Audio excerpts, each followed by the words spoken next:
ఒక్కసారి కొమ్మూరి గోల్డ్ కి కాల్ చేయండి. తాకట్లో ఉన్న మీ బంగారాన్ని విడిపించి మార్కెట్ ప్రైస్ కి వాళ్ళు కొనుక్కుని మిగతా డబ్బులు మీకు ఇచ్చేస్తారు. హాయ్ హలో నమస్తే, వెల్కమ్ టు మనం టీవీ.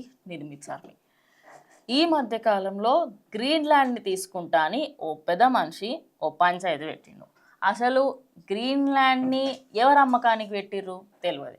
మరి నేను ఎందుకు కొంటా అంటున్నాడు అది కూడా తెలియదు. కానీ ఇప్పుడు ట్రంప్కి అసలు గ్రీన్లాండ్ ఎందుకు కావాలా ఏంటి అనే దాని గురించి కంప్లీట్గా మాట్లాడుకుందాం. అయితే గ్రీన్లాండ్ డెన్మార్క్కి సంబంధించింది.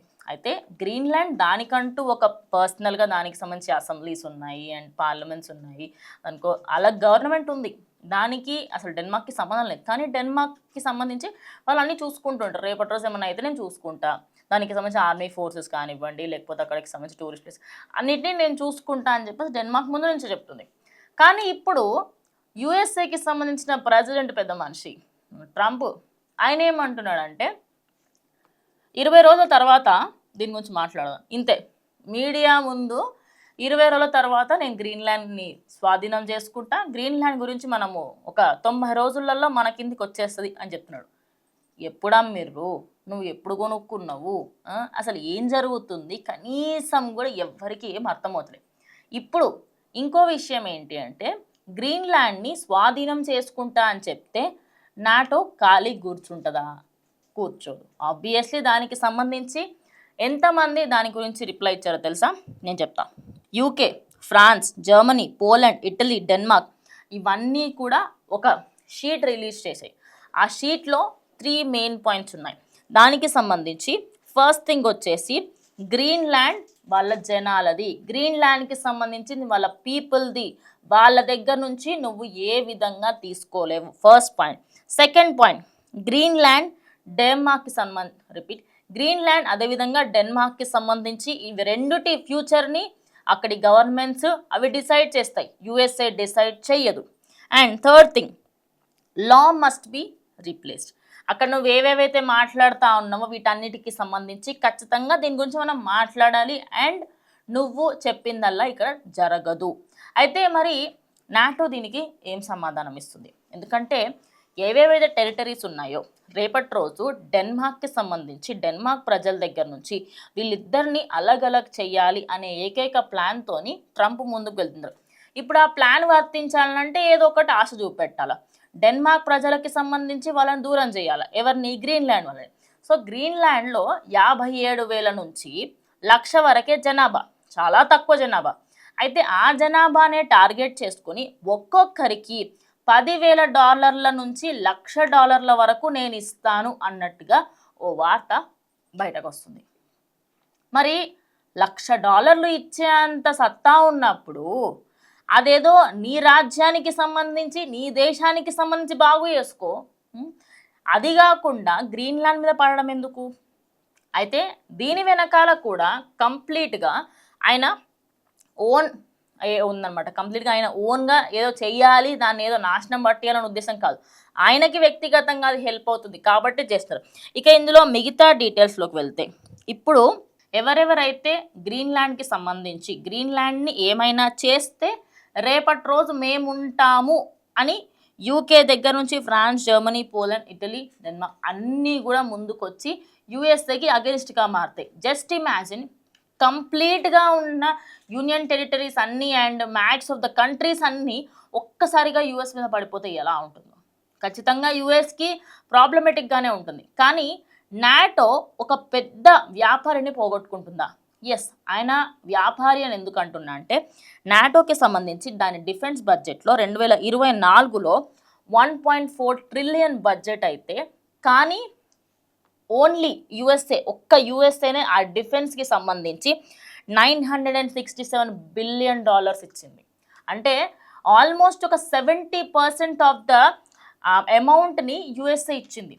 ఇప్పుడు యుఎస్ఏకి అగనిస్ట్గా నాటో వెళ్తుందా అంటే ఎస్, దానికి సంబంధించి అఫీషియల్సే బయటకు వచ్చి మాట్లాడడం జరిగింది. డెన్మార్క్కి సంబంధించి లేదా గ్రీన్లాండ్కి సంబంధించి నువ్వేం మాట్లాడినా కూడా దానికి మేము ఖచ్చితంగా మీకు వ్యతిరేకిస్తాము అంటూ వాళ్ళు కూడా చెప్పడం జరిగింది. ఇక ఇప్పుడు నాకు గ్రీన్లాండ్ కావాలి అని చెప్తున్నారు కదా, గ్రీన్లాండ్ వాళ్ళు ఏంటంటే మేమేమి అమ్మకానికి పెట్టలేదు, గ్రీన్లాండ్ని మేము ఎప్పటికీ అమ్ముకోము, ప్రజలకి సంబంధించి వాళ్ళ ప్రజారాజ్యంగా మేము ఎప్పటికైనా మేమే ముందుకు వెళ్తాం, కానీ ఎప్పుడు కూడా ఒక రష్యా చేతిలోనో ఒక చైనా చేతిలోనో ఓ యుఎస్ఏ చేతిలోనో మేము పావుల్లాగా ఉండాలని అనుకోవట్లేదు అని అక్కడి ప్రెసిడెంటే మాట్లాడుతూ ఉందన్నమాట.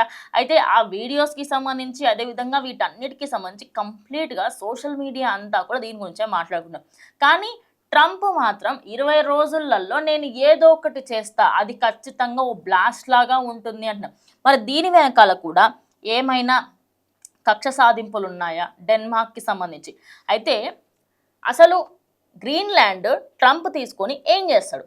ట్రంప్ గట గ్రీన్లాండ్ ఏదైతే ఉందో ఆ డెన్మార్క్ దానికి అంతా చూసుకుంటుంది కదా, అంటే ఒక తల్లిలాగా గ్రీన్లాండ్ని డెన్మార్క్ చూసుకుంటుంది కదా.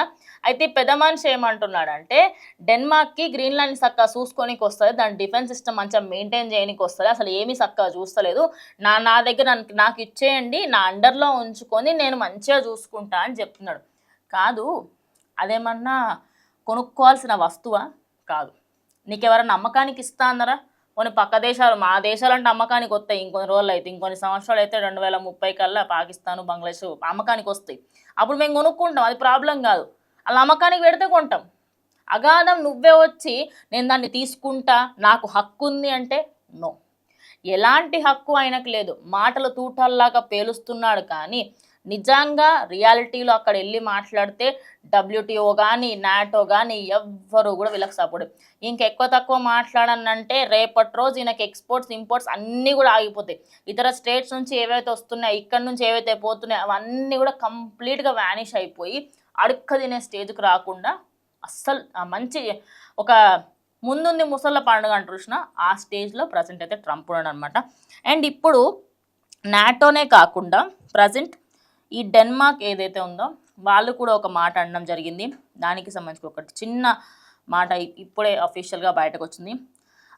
అమెరికా ప్రభుత్వానికి లొంగిపోయే అవకాశమే లేదు, ఆ దేశంతో తాము కలవబోమని, ఎప్పటికైనా మా పార్లమెంట్ మాకే ఉంటుంది అని అక్కడి పార్లమెంట్కి సంబంధించిన వాళ్ళు తీర్మానించడం జరిగింది.